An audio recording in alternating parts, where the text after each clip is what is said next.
Well, we just saw Star Wars The Last Jedi, and on this show I take my friends, we go see a movie, we review it here in the car and have a discussion. This review video is spoiler-free, so if you're on the fence or looking for a recommendation, you can find out what we thought without getting spoiled right here. And if you want to hear our full discussion, including spoilers, check out the other video as well. That will be called Star Wars The Last Jedi Movie Discussion with Spoilers. So, Episode 8, we've waited 2 years for the sequel to The Force Awakens, continuing the story of Rey and Finn and the returning cast from the original trilogy. So most of what I think everyone wants to talk about is spoilers, as far as like us. So to run through a quick spoiler-free review and a quick who I recommend it to or not. It's very good. Very strong performances from everybody. The writing's good. The directing is good. It bounces around a little bit in some spots where that pacing feels right most of the time, but every once in a while it's kind of jarring that we're following kind of two plots at the same time instead of letting one kind of go and one rest at the same time. And here's the other thing that I will say as far as non-spoiler things to consider before coming to see this movie. If you are bringing kids under the age of 13, this is a PG-13 rated movie, it won't be a problem because of violence, but it may be a problem because of attention span, because a lot of this movie is exposition heavy, a lot of it is kind of slow, emotional scenes. Of course, there's great action scenes, like any Star Wars movie has them. And it's not to say that this movie is slow or that it plods along or isn't interesting to watch. But I can see like my younger kids, my 8 and 9-year-old, getting pretty bored with this movie, especially at over 2 hours long. So that's just something to keep in mind. Obviously, and in comparison to The Force Awakens, it's not quite as strong of a... It's not something I can recommend to younger children quite as much as even Force Awakens, which had a much brighter, more kind of sprightly pace to it than this does. All that said, great movie. I recommend going and checking it out. I'm not the biggest Star Wars fan on the planet. I don't get into much beyond the movies. I was late to the movies. I didn't watch them as a kid or anything growing up. And I've enjoyed these two new entries quite a bit. So that's a recommendation for me. What'd you guys think? You know, if you're a Star Wars fan, you're already pretty sold on going and seeing the movie. So I really enjoyed it as a Star Wars fan.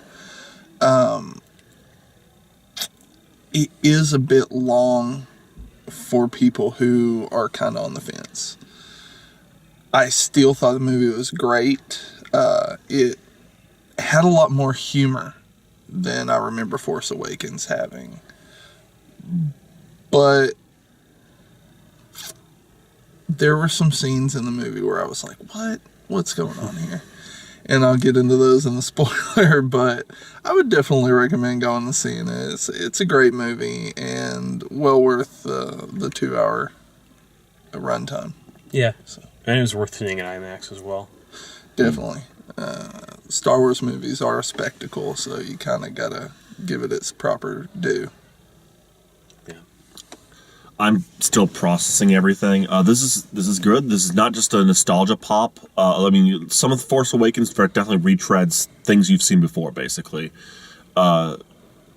this movie definitely gave me a little bit of fatigue. It's so long, and like I said, it's so exposition heavy. I think there's some material that will definitely start being into, pop culture quotes in there, I think, which is always a good thing to see in my opinion. I noticed there's like some weird aspect ratio changing. I think it was between IMAX scenes and non-IMAX scenes. That's usually the case. Okay. They didn't shoot the whole movie in IMAX, so... Sometimes it was kind of like just a zoom in, and when the zoom in happened, the aspect ratio kind of switched. I was like, that's weird. But, yeah, probably just the IMAX. Of course, I recommend it, and, well, if you like Star Wars, you're going to see it. Yeah, the length, I thought there was maybe some filler in there, but overall, I thought it was really good, very entertaining. They've got some intentionally added, like, almost comedy moments, which almost felt more like Avengers style kind of comedy, but Or Guardians style. Guardians of the Galaxy, yeah, definitely. So they've kind of taken note of that, and the audience loved that. And yeah, I'm still also kind of processing story-wise, which we're not going to spoil anything, but overall, just very entertaining. And I think, in my mind, a bit more original, even though they have to hit some of those same Star Wars-y type things, but I thought it was a bit more original than The Force Awakens in terms of, like, where the story goes, what happens, and so I was definitely, I mean, if you're a Star Wars fan, you're going to see it anyway, but for, like, just regular mainstream people, it's also a great, like, space action movie. Yeah. And despite the length, I mean, as a mature viewer of the movie, I would see it again. Mm-hmm.